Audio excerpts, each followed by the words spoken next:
Ladies and gentlemen, welcome to Chronicles of Hollywood History, Past, Present, and Future. Welcome. And here now, Cory Gomez.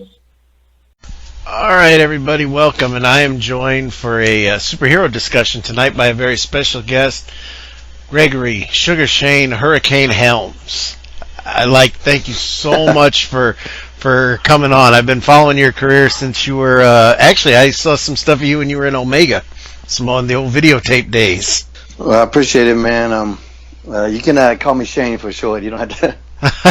If you want to shorten that a little bit, it's perfectly fine. Oh, okay. Now I know you had one of the reasons I was always such a big mark for your character. I have no shame admitting that was the superhero gimmick, and obviously you have a Green Lantern tattoo, so I mean it's pretty obvious that you're a comic book superhero fan.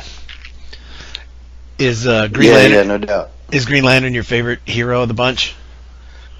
No, not at all. He's not even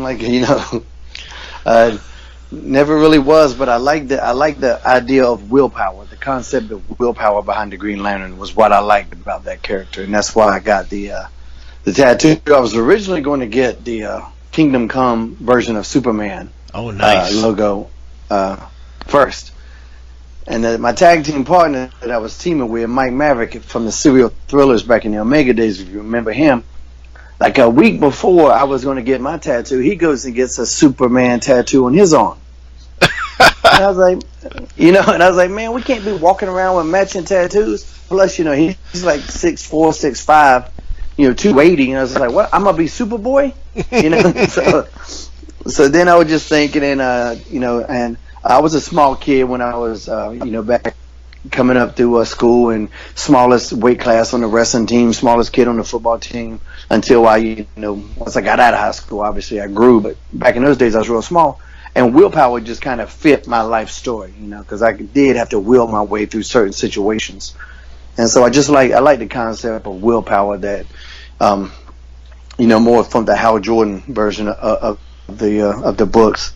And so that's kind of how that tattoo came about. My favorite character of all time is actually Black Adam. Really?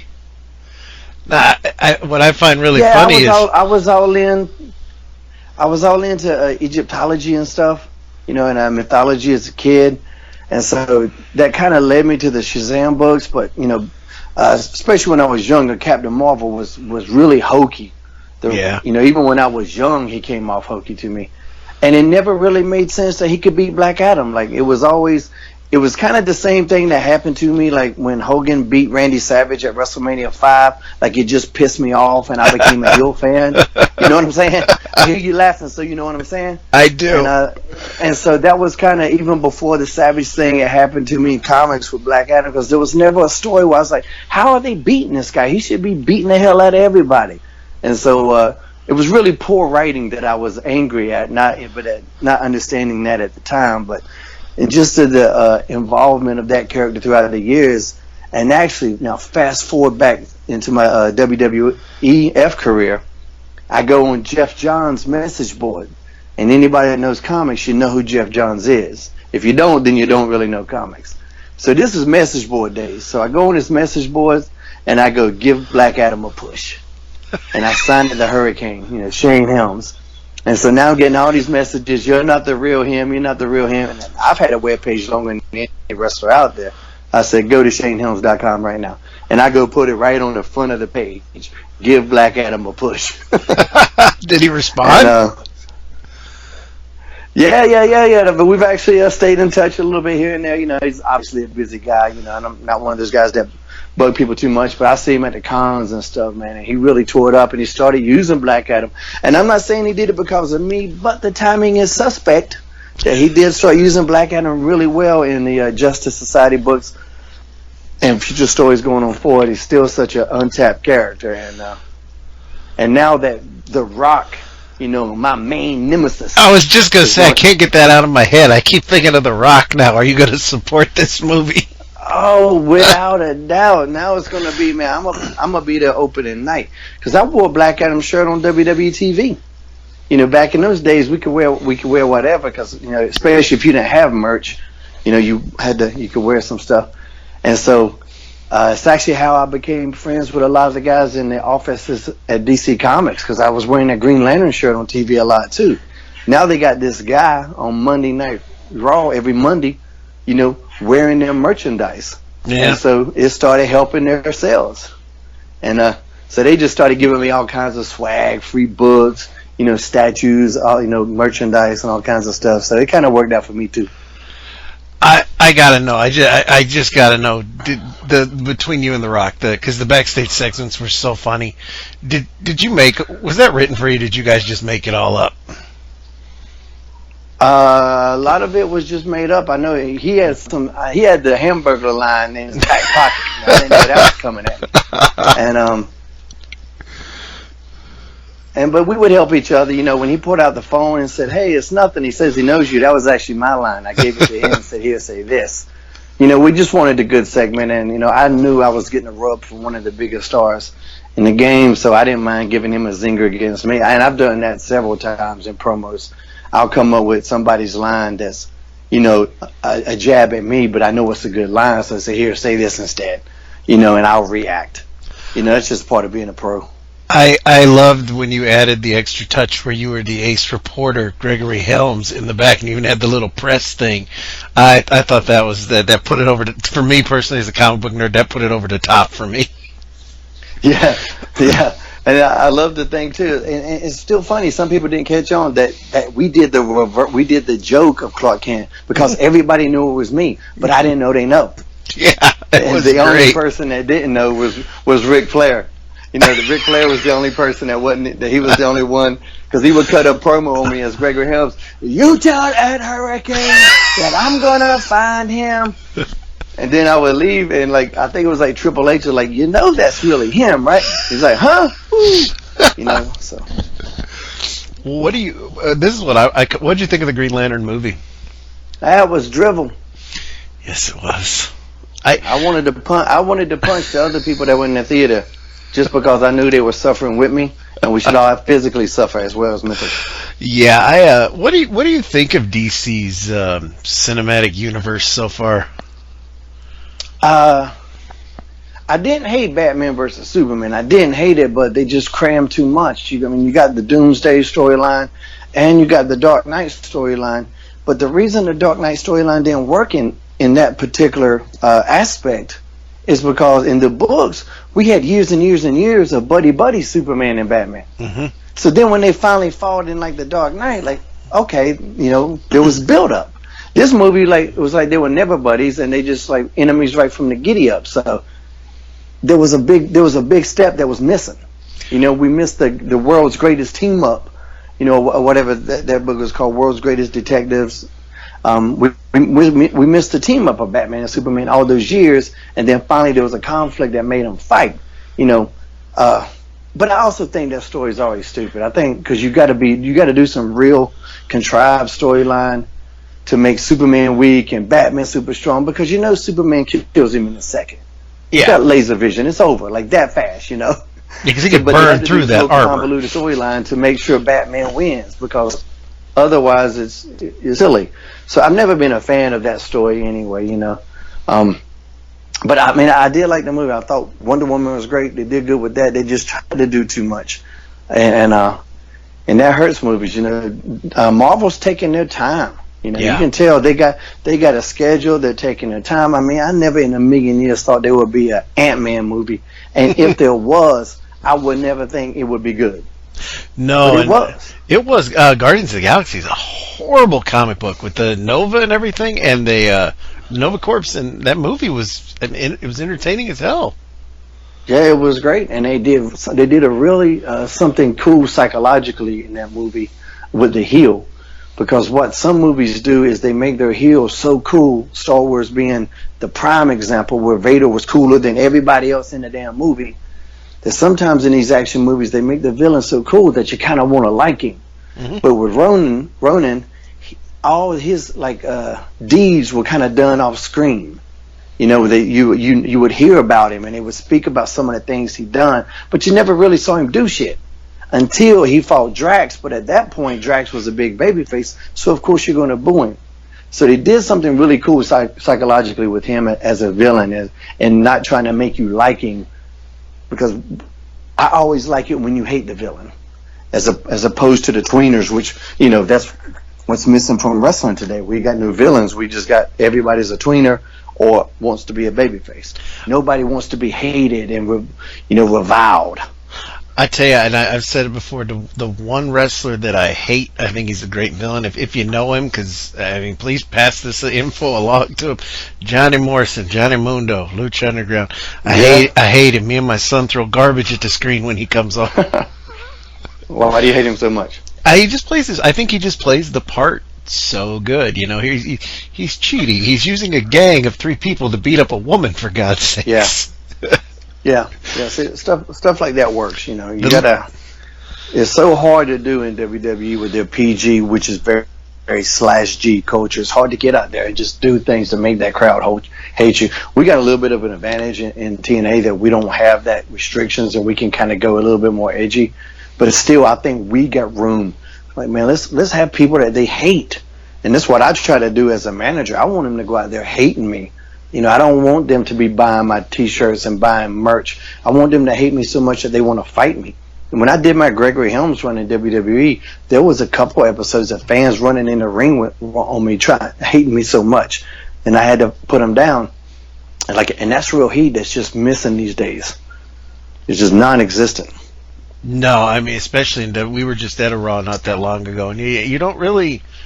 We had a good time and all. Like I say, I have a 7-year-old, but you don't really boo anyone there. You either just cheer or you don't care. If that's probably the best way I can say it. Not only that, it's that it's that formulaic cheer too, where you cheer because I'm cheering because I'm supposed to. Yeah. You know what I mean? And boo, I'll boo here because this guy did some whatever heel commonplace antic, and I'm just booing because that's the formula. It's really missing the emotion. That is what makes it special. What did you? In my opinion, the Superman Batman was that it was a good Batman movie and a bad Superman movie. But the one movie that I've really enjoyed, even though the characters are all wrong and the casting is horrible, I really like the Suicide Squad. Yeah, it wasn't bad. I didn't dislike it. Some of the special effects were kind of a little goofy, and I think that they could have had a better villain. Something lost me there when I was just kind of like, But the characters were pretty cool. And I'm not sure if I would have liked that movie as much without Will Smith. So I thought about that. Like, if I take Will Smith out of that movie, do I like it? Because the Harley Quinn thing was just so overdone. Like, at the end of the day, she's a girl with a bat. Mm-hmm. Okay, I guess, but she don't even look like a strong girl. She doesn't look like Wonder Woman. She's just like a little teeny tiny girl with a bat, and it looks like anybody could just slap the piss out of her and it'd be done. Now, do you watch Arrow? Yeah. Now, Will Smith actually to me was the first thing before I saw the movie that pissed me off, because Arrow's it's actually my favorite show currently on TV. And when they did the Suicide Squad, the guy that played Deadshot, I thought he was great, and I was just kind of mad that DC doesn't do like Marvel and incorporate the television into the movies to make it one big universe. Yeah, I know the reasons behind that are financial, because of the stars of the movies come with a budget that they can't have on the TV guys. So I get why they do that, but at the same time, I'm just like you. I wish it were the same people. I like the guy that's the Flash. I want him to be the Flash in the movies, and it's that some little kid, which is weird. I don't know why he has to be 17 years old or whatever he is in the movie, but yeah, I like the guy that was Deadshot in the thing, and I want the guy. I guess the Deathstroke's going to be different too. It's going to be the guy from True Blood. Yeah, that was a rumor. I don't know if it was finalized or not. Yeah, he's official. That Joe, I can't pronounce, like Monteglo something. Whatever. Yeah, he's official as the villain. But yeah, the Manu Bennett from Arrow, he was awesome. He was the best. Because you don't see a lot of Deathstroke. You're starting to more, but I remember when I was a kid, that was the first big run in the Judas Contract where you actually noticed him. Then he just kind of went into obscurity for a long time. Yeah, see, and Manu's my buddy too, man. We hang out at cons and stuff, so I like him a lot, and I just thought he was perfect. I became a fan of his when he was doing Spartacus. Crixus, I believe his character name was in there, and he was really good in that, and I thought he just nailed Deathstroke, perfectly, so I didn't, and two, I don't think this other guy's that big of a star than him. So I was like you said, he's a guy from True Blood. Yeah, definitely in this case you could use that guy. Like, I get Will Smith is a bigger star than the other guy. Okay, I get that. Although I hate the whole let's change the race of a character just to fit a dynamic. That's always weird to me. But when you got a character like Will Smith, it's like, okay, I can understand it. That's going to bring in bucks, and Will Smith is great at everything he does. So that's fine. I can deal with that. But like with the Deathstroke, I think those guys are interchangeable, and I would stick with the guy that you already have. Just like I would hope that if they ever do bring Green Arrow in, I would hope they keep Stephen Amell. I think he's amazing. Yeah. Yeah, I mean, it'd be weird to have somebody else, but I don't know. Maybe once they get that big payday, they don't go back to the TV scale payday, so. Yeah, that's true. And, Stephen Amell did beat up Stardust, so. You would think that would make his contract negotiations a little stiffer, but I don't know. Yeah, it didn't seem to. Do you watch the DC animated movies? I haven't seen all of them. There's a couple I'm behind, but I mean, some of the ones I've seen I like. Some of them kind of so. Yeah, have you seen The Killing Joke yet? No, but I heard bad things though. Is it good? I like it. It follows it, but that's what I was going to ask you. They added a whole little subplot of Batman and Batgirl, Barbara Gordon, being romantically involved, which I get. They probably did it just to stretch out a little bit of time. I didn't like that aspect. That was what a lot of people complained about. Yeah. Kind of unnecessary. I like the Batgirl Cassandra, the Asian girl that doesn't have a mouth. On the mask, she doesn't have a mouth, I guess I should say. Did you like Watchmen? Was that a good? Did you think? That was I a good loved film? it. That's one of my favorite movies of all time, especially the director's cut. I thought it's the people there's a lot of people that didn't read the book. I had one of the complaints somebody told me on the Watchmen is like, man, it was just too political, and I'm like, yeah, that was the whole damn book. Did you read the damn thing? And so I liked it. Even the switch with the monster versus the nukes gimmick with Ozymandias, his master plan. I mean, that little switch was fine, but everything else I thought was really great, and I thought the casting was great. Yeah, I liked the little switch in the movie just because it kind of made it a little more simplified, so to speak. So I was my wife was actually 9 months pregnant at the time, and she didn't go to the bathroom once during that movie. So that's a seal of approval right there. And it's got a little bit of everything. That's one of the movies you would have on a deserted island because you got action, you got drama, you got some little funny parts, you got a nice little sex scene there in the spaceship and everything. So there's a little bit of everything in that movie. So I'm a big fan. That's one of my favorite of all time in any genre across the board. Now, where would you put? What's your favorite superhero movie? It probably is The Watchmen. Is The Watchmen? Yeah. Mine is a toss-up. I can never decide. It goes between Watchmen and X-Men 2. It kind of varies between those two a lot. Yeah, that one was up there. There's I still remember too, like in the Civil War. I've never been a huge Black Panther fan, but when I saw him on screen, just the way he was working, I was like, whoa!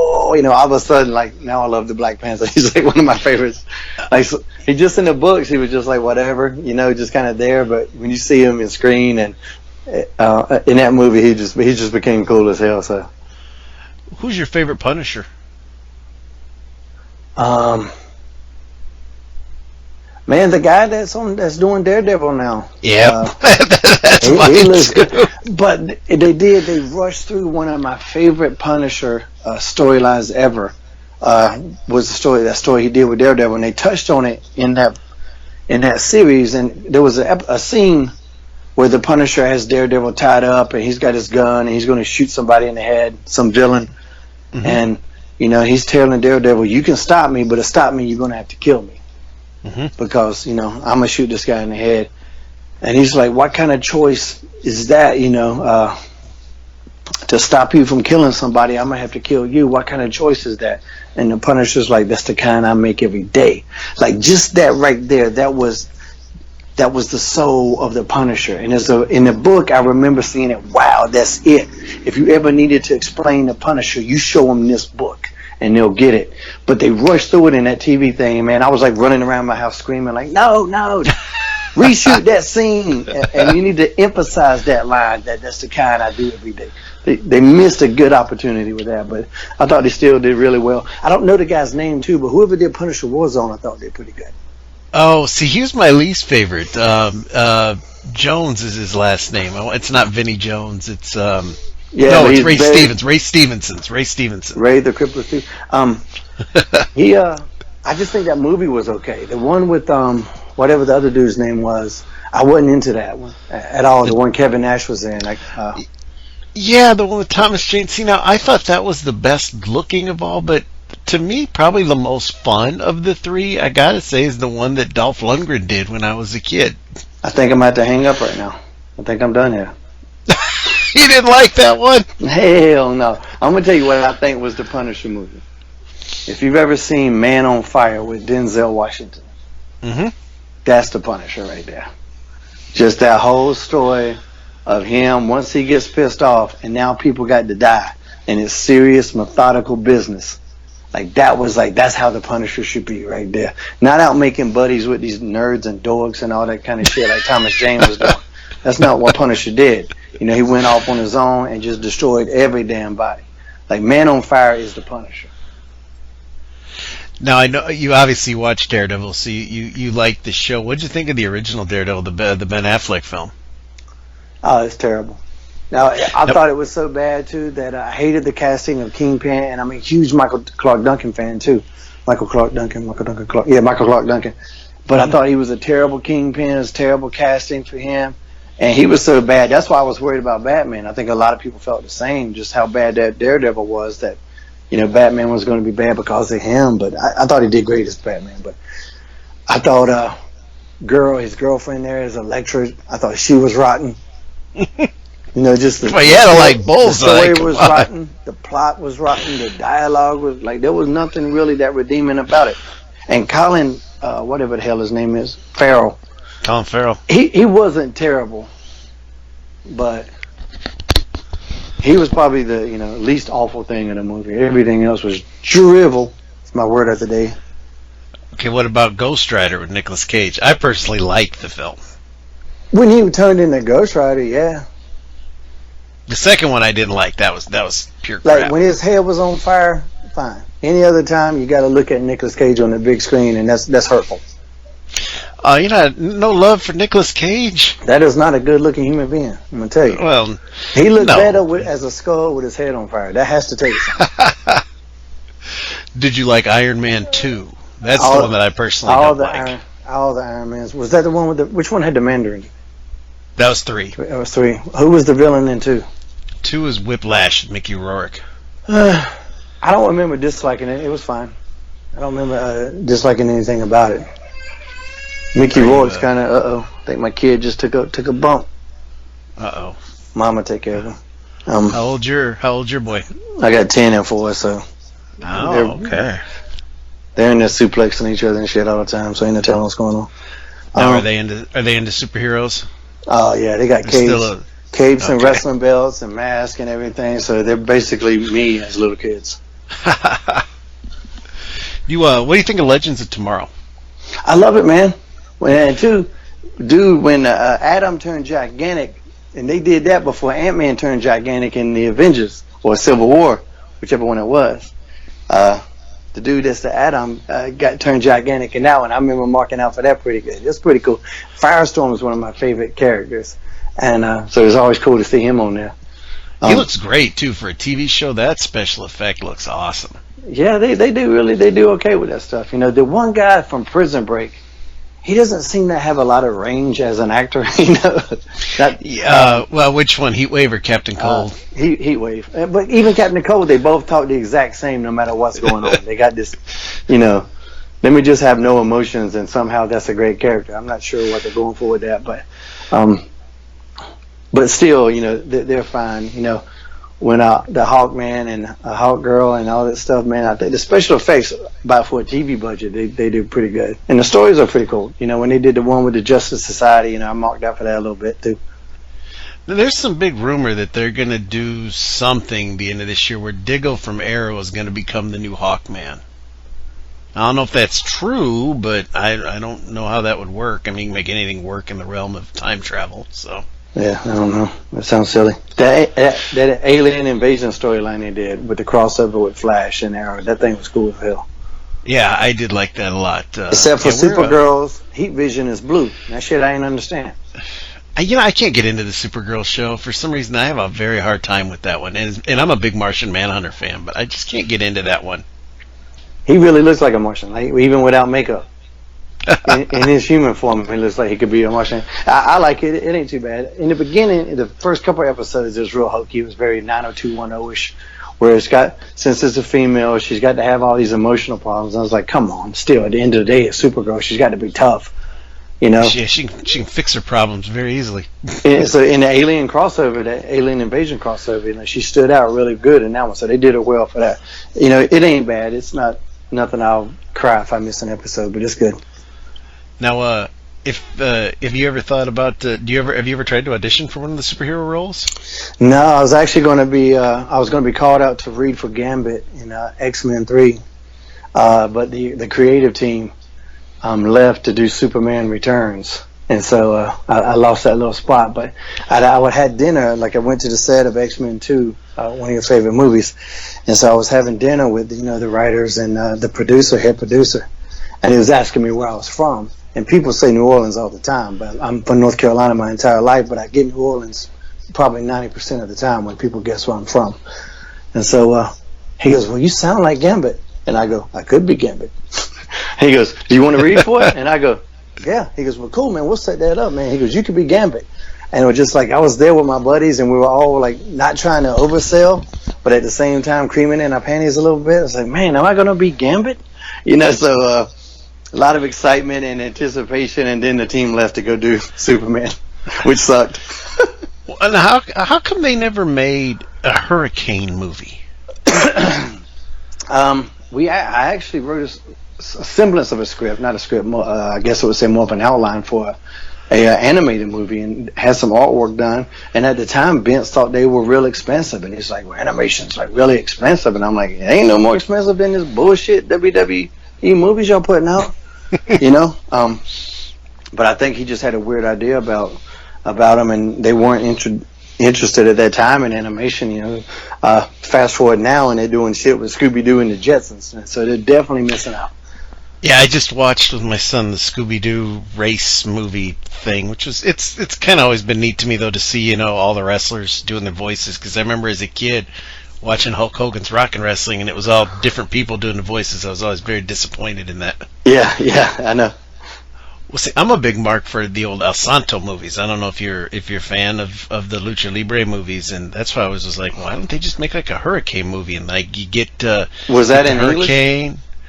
I think there's only 3 that have been dubbed in English. One of them you can actually watch on YouTube. It's under the American title of Samson versus the Vampire Women.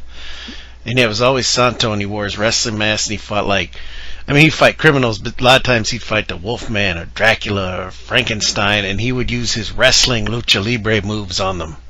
No, I don't. I know there's a Blue Demon TV show that comes on one of the Spanish channels here, but I don't speak Spanish at all, despite 2 years of it in high school. But yeah, you get to those years and you don't come out knowing shit. So. But I'll see it, I'll look at it, but I don't know what I'm watching. So, but no, I never watched El Santo. Yeah, see, they're fun. That's why I was like, why don't they make a Hurricane movie and you get Rosie in there, and then the villain could be like whoever played by another wrestler. I just always thought, and now they do it with the WWE films. Yeah, I'm keeping that I'm keeping hope alive for that. I'm keeping that idea and storyline close to heart, so it doesn't get out anywhere. And maybe in the future that's something that could happen one day. Do you own the Hurricane name, or is that still licensed to them? That's licensed to them. Nah, they own the Hurricane. You got to have the in front of it. Ah, so you could just be like El Hurricane. You know, so I'm pitching a movie idea to you, and then we can get it put out. Yeah, yeah. When I do want to know one thing, just out of my own curiosity. My son is a huge fan. This is weird. Like, I mean, like AJ Styles, but one of the guys he marks out more than anyone for is Trevor Lee, and I think it's because he comes down to Shake It Off in AAW. How did you hook up with Trevor Lee and Andrew? Did they put you together, or was it because of the Hardy affiliation, so to speak? No, I've known Trevor since he was like 4 years old. Oh, really? Yeah, he's. Yeah. I think the three of you are great together. Yeah, and I've known Drew since he was probably 6 or 7, so I've known those guys pretty much their whole life. You know, they used to be in the stands at shows that I was at, so it was really cool to come full circle with those guys and be able to help them out. TNA wanted me to my involvement there to be a little bit more than behind the scenes. And with my knee surgery and stuff like that, I just like, man, I'm not comfortable to get out there right now, not only for health reasons, but like today's athlete can damn go. And I'm not going to get out there unless I can go too. You know, I'm not going to make it look bad. You know, I got pride in what I do and pride in myself. So, but I was like, I got some guys though. I can bring in some guys, and that's how I brought in Trevor and I brought in Drew, and they're killing it. So, hats off for them. You can give people a chance, and sometimes they don't always hit that home run, but those guys are hitting home runs all the time. We're one of the last questions I'll ask you. Did you want Rosie with you, or was that, or did you come up with that, or was that just something that they kind of gave him something to do? That was something they gave him something to do. They would use me to get guys over quite a bit. I got to a level where it's a weird thing when you have the ability to make other people look better than you do. You know what I'm saying, or better than they can make you look. So you kind of it's easily to get stuck in that rut. And I was the strength of that character. If I lost a match, it didn't hurt the popularity of that character. I kind of kept the character strong, so they would, that's why they would put Molly with me and this other person with me and this other person with me. It was always to milk off the strength of that Hurricane character. The idea for Rosie was actually patterned off of Charlie and Hurley from Lost, if you remember that show. Yeah, I remember that. Yeah, we were Charlie and Hurley. That's what we were supposed to be there. And until we were being on Spike TV, and at that time Spike TV we identified itself as a network for men, and everything was going to be cutting edge, and we could push the envelope. So the idea was just so that I could say holy shit every week because he was the superhero in training. That's really kind of what was the strength behind going forward with it. But then once we got on Spike TV, all of a sudden it wasn't as cutting edge that they led us to believe, and I couldn't say it anymore, even though it was printed clearly on Rosie's shirt. But I wasn't ever against the idea, but it wasn't my idea, and I wasn't super crazy about it in the beginning. But I like Matt a lot. He's a great guy, and once I started teaming with him, I was like, man, the hell with it, let's go. And it's one of my favorite. My most favorite championship win was with me and him. Of all the titles I've won, was with me and him. Won those tag team titles. That was the one I'm proud of the most, because there wasn't a lot of push or promise behind that me and him together. But it just got over, and we worked so hard, and all of a sudden we were literally the best tag team in that company. And over. It wasn't like we could just work. We were over too, and working a lot of people that weren't over, which can be tough. So when we finally won those titles, it was because they had no choice. They had to put them on us. And that's when in this business, there are times you actually win the championship, and that's when it's those type of moments, not when they're just giving it to you to give you a push or something like that. Where's the Her Cycle? Who has that now? Oh, I wrecked that bitch, man. Oh, I remember reading you were in a motorcycle accident. Was that the... Yeah, the Her Cycle was the fatality in that thing. Yeah, so it was a beautiful bike though, but four wheels are a lot safer than two. For anybody listening, and so Her Cycle is faded away and rendered obsolete at this point. Oh, it's a shame. I always remember how cute Molly looked in that. Molly was beautiful anyway, but I remember when she'd get in the Her Cycle, I always popped for that. Those were always different bikes in whatever town we were in. They would just rent a bike and put Hurricane logos on it. The actual Her Cycle was a V-Rod bright green, decked out in hurricane stuff, and it was awesome. And what was it like to go back real quick to when you were in WCW? Because I liked WCW. I personally wish it was still around, but the 3 count gimmick. What was Tank Abbott like? Just the UFC fan in me wants to know. Did he have fun with that, or was he kind of like, God, why am I doing this? A little bit of both. A little bit of both. Okay. I think he wanted to do something, and then when he came up with that idea, he was having fun with it. I actually came up with a lot of to further the storyline, because I like the idea that he was this, because I had this idea, like, what if you saw Mike Tyson with a set of headphones on, and you saw him shadow boxing because he's getting ready to go to the ring and murder somebody, and you just saw him and he's just looking like a killer. He's looking evil. He's looking vicious, and then he takes off his headphones, and you hear like, "It's the bad street boys," and you hear that kind of boy band music. You be like, "What the?" Like, that would somehow make him more terrifying to me. Like, that's what gets him angry, And so we wanted to push the fact that Tank was this murderer, but for whatever reason he loved boy band music, and that's why he was our bodyguard. But then it kind of slowly evolved into him pushing us around too, and bullying, which that didn't really do anything for anybody, because with the 3 count character, everybody beat us up anyway. So that was like nothing new for him to beat us up, and he's so it lost its direction there somewhere along the way. But there was more to do with it, especially with him doing the Tank Sinatra thing, wanting to sing but just be rotten at it, as we were, which is kind of what we were doing too. But as a person, I liked him. He was funny. He would be in the bars drinking, and I would keep an eye on him. And when he started to get wild, I'd make sure I get the hell out of there, because he'll start tearing the damn bar apart. So. Well, if you think about it, in my opinion, I think he got over better than Ken Shamrock doing that gimmick. And Shamrock had a hell of a lot longer run in WWE, but I thought Tank had the more memorable run in WCW. Just my opinion. Yeah, I don't think so. I think Ken Shamrock had a better run. Ken Shamrock never made me laugh like Tank Abbott did. Yeah, he wasn't entertaining. I agree with that, but I think he had a little bit better run though. Well, I won't keep you any longer. I want to thank you so much for coming on. And where can everybody listen? Where can they see? Can they meet you? Are you got any conventions coming up or appearances? Yeah, I keep everything pretty up to date on my website and Twitter, Facebook, Instagram. Everything is at ShaneHelmsCom. It's at ShaneHelmsCom. It's cross-platform. I try to make it easy for everybody. Pop TV.